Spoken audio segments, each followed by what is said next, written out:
Hi guys, so just a little walk around video just to show you exactly how everything works on your new car. So I'll just talk you through the basics. So when I got out of the car, I walked away from it. So that activated the keyless entry system. So the car's locked itself. It did that by, there was a beeping noise and the indicators flashed. But because I did that, it meant that I could get into the car by either pushing the small little black button on the door handle, or I just simply tried to open the boot. So whilst I'm back here, let me go into it. So in between the P and the T, and that's just let me get into the boot because it's sensed that I've got the keys in my pocket. So in the back, we've got your false floor. So then also under here, if I can get it, we've also got your spare wheel along with your tyre iron, your jack and all the stuff needed if you did have a puncture. Also down here, that lever there, if you grab hold of it, pull the black plastic bit towards, sort of squeezing your hand together, and that lets you slide the back seat backwards and forwards. So when it comes to fuel in the car, also it's even locked in. I'm only about a foot away from the car, but when it comes to fuel in the car, let me reopen it again.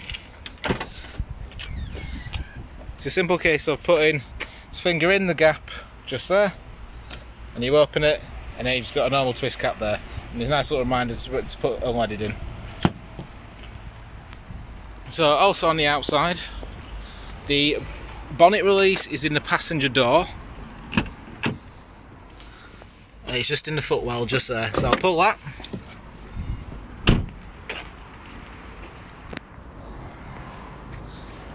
And then the bonnet catch is just to the right of the diamond, so just where my finger is there.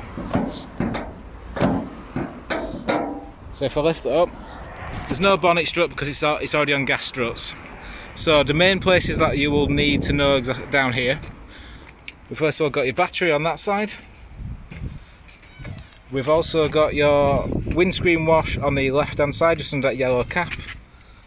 So we've got your oil cap and then we've got your dipstick there as well. So shutting the bonnet, simple case of just pushing it down and letting it drop, just so that it secures. Obviously double check. So let's get into the car then. So on your driver's door, this is where you've got your controls for your wing mirrors. You've also got controls for all 4 electric windows of the car, and also you can lock off the back windows if you've got any in the back taking a mickey. Whilst I've got the door open, this is where you've also got your release to turn off the front passenger airbag. Obviously, if you ever have a child seat in the car, it has to be done for safety reasons. Another popular thing which was on this generation of Captur was the fact that the seat covers, they've got zips on them. So it means that you can take the seat covers off, wash them, put them back on, nice and easy, and obviously it just gives the interior a bit of a spring clean. So a bit wider. Right, so when it comes to starting the car, so the keys are in my pocket. The car has sensed that the keys are in the car, and if I was to push the start button, which is just down there, it would allow me, or if you did need to charge the key, it's done by putting it in this slot here. So to start the car, foot on the clutch and press start. So that's brought it up. So in your central dash, so you've got your speedometer in the middle showing a digital readout, you've got your petrol gauge on the right hand side, and then you've got your rev counter on the left, and then your indicators either side of the speedo. This top screen there, that's where you've got your trip computer. So you control that by using the buttons on the end of the indicator stalk there. So if I flick through those, it goes through your miles per gallon, the temperature, also any tyre pressure warnings, anything like that is showed through that top screen just there.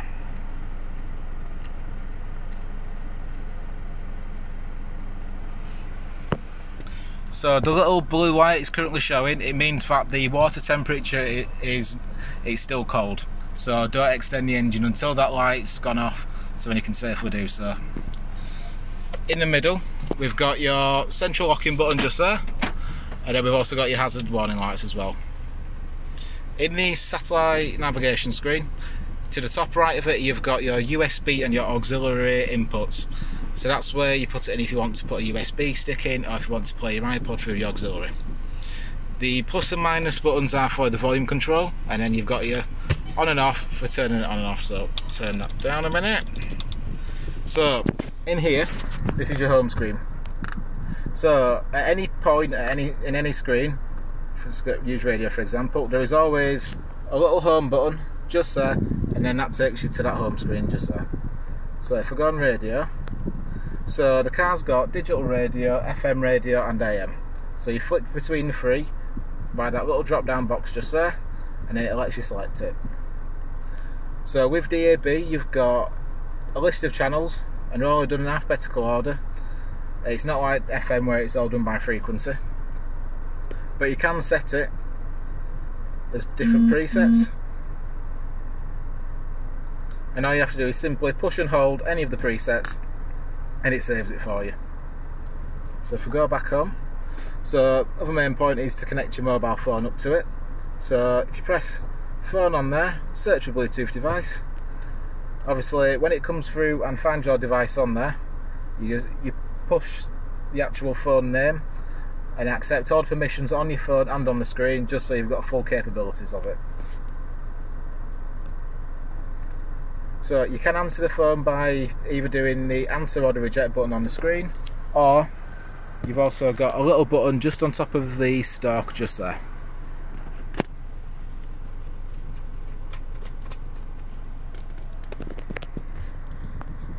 So in your media, this is where, because we haven't got anything connected up, it doesn't go through. But do you remember on the radio, it had a little drop down box in the top left hand corner.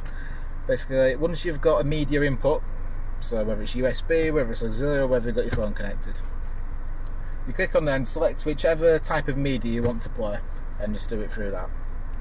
And you've also got your satellite navigation, usual warning message, and it brings you to the map screen. So if I want to set a destination, click destination. Usually I just go through address, and then you can put your postcode, street name, anything like that, and it'll find it for you. So press home again. So you also got your settings, all in there for your media screen. Below that, we've got your climate control. So the big dial on the left hand side is where you set your temperature. So at the minute it's set to 20 degrees, which is obviously need turning down in this weather.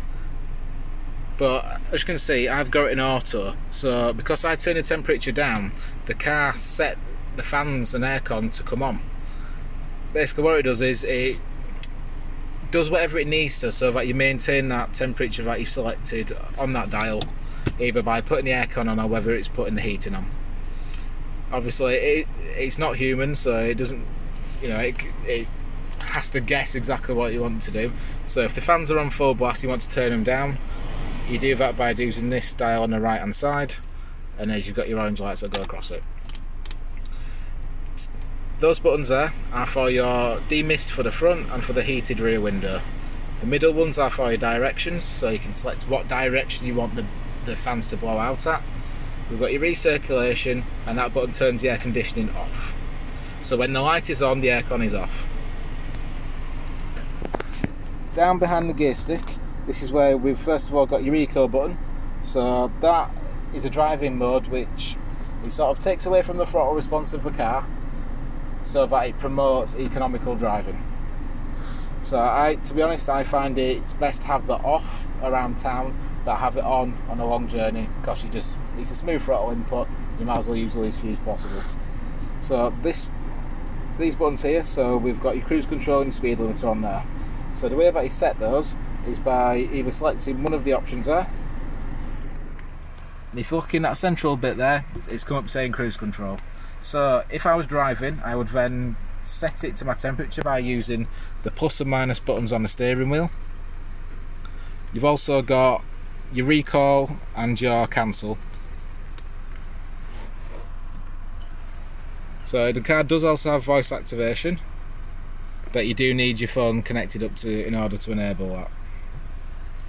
To the left hand side on your indicator stalk, you've got your headlights on the end. They're currently set in auto, so if when it gets dark the lights come on, when it's light the lights turn off. Nice and simple. In the middle, this is where you've got your fog lights. So you've either got your front or you've got your front and your back. And on the other side you've got your automatic wipers, so it's all the way to the top for off, one down for auto, and then you've got intermittent, constant. The bit in the middle, that is to change the sensitivity of the rain sensing wipers, basically just so you've got a row control of it, and then you've got your rear wiper on the end. So I think we've covered pretty much everything that goes on in this car. However, if you do have any problems, give me a shout. So I'm always here, so I'm always happy to help. But yeah, hopefully enjoy your new car. Thank you very much.